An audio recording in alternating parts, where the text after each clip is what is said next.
Johann Sebastian Bach's Toccata in Fugue in D minor with the great Leopold Tchaikovsky conducting the Philadelphia Orchestra. I'm Katelyn Matson-Levy. This is the Classical Cafe. We have on the green room today Mark Gard, who is the president of KMEA, Kansas Music Educators Association. Welcome, Mark. Thank you for being here. Thank you. Glad to be here. It is KMEA week. What does that mean for music educators and students across Kansas? Oh my. Well, let's see. KMEA, I mean, it's always been a big week for us music educators. It's our annual in-service workshop in Wichita, where we have different performances, different clinicians, just different opportunities. We're getting more and more opportunities all the time for students to be taking part. Let's see, we start Thursday. We have about 40 different ensembles that are selected to perform during the weekend. There's about 90 clinic sessions. We have some international and national clinicians coming in. The students, we have about 11 different all-state or honor groups that students can be involved with. And in fact, we're starting 2 new ones just this year. What are the new ones? We've always had the full string orchestra, but this year, just to allow more string players in, we actually are starting the all-state string orchestra. So that's one of the new groups. And then to help out maybe some of the smaller schools, our past president, Gay Phillips, she started a small schools initiative. So we actually have an honor band for 1-2A band students, because sometimes they just don't have the opportunities in those smaller schools to actually, Sure, doing these things. And so this is an opportunity for them to get together. I think they have, this is the first year for the 1-2A honor band.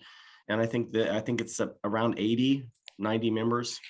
That's fantastic. I mean, you think about the small rural schools where if you wanted your student to take private lessons, you might have to send them 2 hours down the road to find a teacher. And when you're speaking about, all state ensembles, it's a really competitive audition process. I mean, and I think how wonderful for those smaller schools to be able to have an opportunity to send their kids. Yeah, and they're going to be playing with instrumentation that they normally don't get to, because just have that full experience where they might just have a dozen people at their school in their band, and this is going to be flutes, clarinets, I mean, just the whole gamut of all the band instruments. So a tremendous experience. So you have state band, and then you have band small school. You have a full orchestra, you have a string orchestra, you have a jazz band, you have a high school choir, you have a treble choir. Yep, there's 2 choirs for the high school. There's a treble and there's a mixed. Treble and mixed. Yes. And then you also have some performances by younger students, not high school students. Is there an opportunity for junior high vocalists? Yeah. I mean, I know that I have a 6th grader in my house, and he was selected to be part of the KCDA treble choir. Okay, yeah. KCDA is Kansas Choral Directors Association, and they actually have a treble choir at KMEA this weekend. But in addition to that, we also have a KMEA middle level choir, and then we also have an elementary choir. So those are all state choirs. It's safe to say that thousands of students, thousands, students and teachers and clinicians all descending upon Century 2 in Wichita this weekend for state in service. Now, this is not only an opportunity for kids to play together. This is definitely an opportunity for the music educators to get together, to brainstorm mentorship. You have sessions. Can you give us an idea of what sort of clinicians come? What kind of sessions are we seeing? They run all day long. I was looking at the schedule. They never stop. It's insane.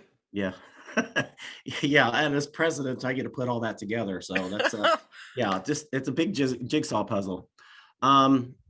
We have 3 national clinicians that are going to be coming this year, Marcia Neal, Charles Mangini, and Tim Lautenheiser. And they are going to be doing mostly, they're going to be talking about mentorship, recruiting, retention, best practices, how to talk to administrators, because all of these things are really sort of, they're what the music teachers are living right now, because just coming out of COVID, and don't want to go into that too much, but the fine arts have really sort of taken a hit as far as, we haven't been able to do what we've wanted to do for the last couple of years. And so retention and recruiting is very much a factor. Right. We'll talk more in depth about that. But first, let's hear a bit of March Slav by, March Slav by Tchaikovsky, which is one of the pieces that the State Orchestra is performing this weekend at Century 2. If you would like to view the schedule, go to their website, which is ksmea.org. It is there that you can view the entire schedule. You can see how much tickets are, and kind of look through and see what ensembles you're interested in seeing and listening to, and make those notes. We'll be right back to talk with KMEA President Mark Gard. Tchaikovsky's March Slav with the Cincinnati Pops Orchestra, conducted by Eric Kunzel. I'm Katelyn Matson-Levy, and this is the Green Room on the Classical Cafe with KMEA President Mark Gard. The Kansas Music Educators Association in-service workshop, their statewide in-service, begins on Thursday. Thousands of musicians, both student and grown-up, descend upon Century 2 Concert Hall, and the Hyatt and Wichita proper. Be careful if you're driving around Century 2, don't run over a musician. Definitely one of the most exciting times of the year for a music educator and a high school student if music is your thing. I know that I lived for KMEA weekend when I was in high school, and I don't think that's probably changed much. If that's your thing and it's what you love to do, it's a very important weekend. So music education, I mean, we're preaching to the choir here, you and I, when we talk about the importance of music education. Yes. Obviously agree. And you're talking a bit about retention, about, how do we start to come back from the past couple years when the arts were particularly hit hard by the coronavirus pandemic, because you just can't stand in the middle of a room with 50 other singers and start singing if it's in the middle of a pandemic. What is your sense about where we are now and what lies ahead? Oh my, that's a weighty question. I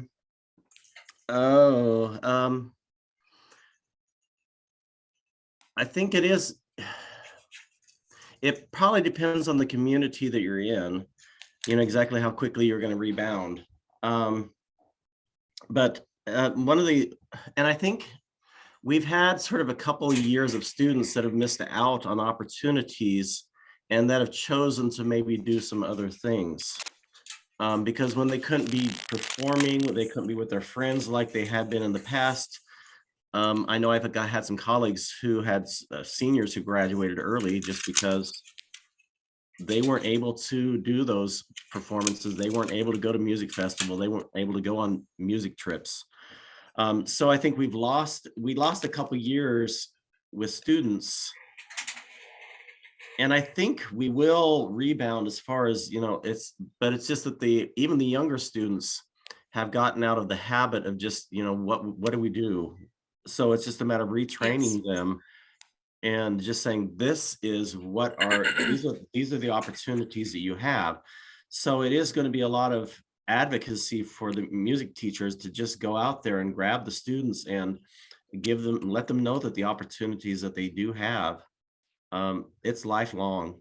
I mean, I'm getting older and I'm still doing it. I was in KMEA back in the late 70s. So that's when I was a student doing it. And it's just something that just stays with you. And hopefully the students will get to the point where they realize that again, and they want to have that experience. Yes, you are hard pressed to find an experience that lives on the same plane as being in a group of people making music together. Yeah. And it doesn't have to be the greatest music in the world. It's just the fact that you're all doing it together and you all love what you're doing. And it is certainly my wish that kids who haven't had that experience seek it out and find it. Yeah. And there's a lot of things that are sort of going on right now. I won't talk politics or anything like that, but there are certain things that, do sort of compete with the fine arts. And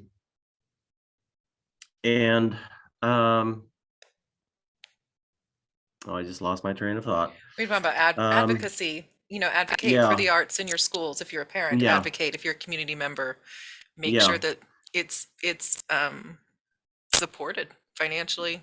Yeah. And otherwise. We have these several different all-state honors groups that are going to be performing.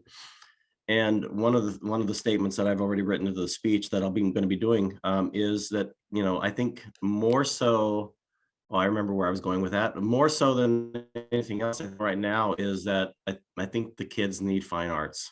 I mean, it's the humanity, it's the heart of the being. And I think that's what we're missing sometimes when we don't promote the arts, is that we lose that sort of humanity. And there's a lot that's going on in the world right now that, I think music could overcome if we're just given the opportunity. And because there's some students that the only reason they're really in school right now is because of the arts. Yeah. There's a lot of push for STEM. I prefer the term STEAM, which incorporates the arts. But there's a lot of push to get them, thinking in terms of what do you want to do with the rest of your life? But I think music helps the kids more with what quality do you want that life to be? Yes. Yeah. So just the place of music in life. That's what we do. Yeah. Kansas Music Educators Association, the in-service workshop begins on Thursday.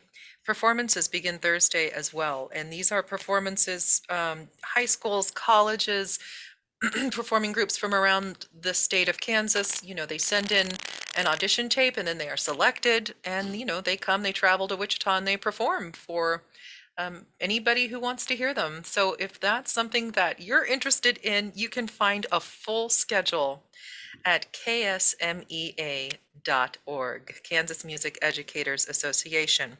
If you're interested in seeing your child, your grandchild, your niece, your nephew, the kid you used to babysit for, perform in one of these performing groups, those start on Friday night. And then they also have other performances on Saturday. It's really exciting. And it's the future. It's just so wonderful. It's just wonderful to see children and teenagers embracing music in such a way. Yes. Mark, thank you so much for being with us, and eat your Wheaties. Get ready to take on the next few days. Yeah, it'll be a rush. Well, enjoy every moment, and thank you for your time. I know you're really busy right now. I appreciate you coming on. I appreciate the invitation. Thank you. Bye. Bye.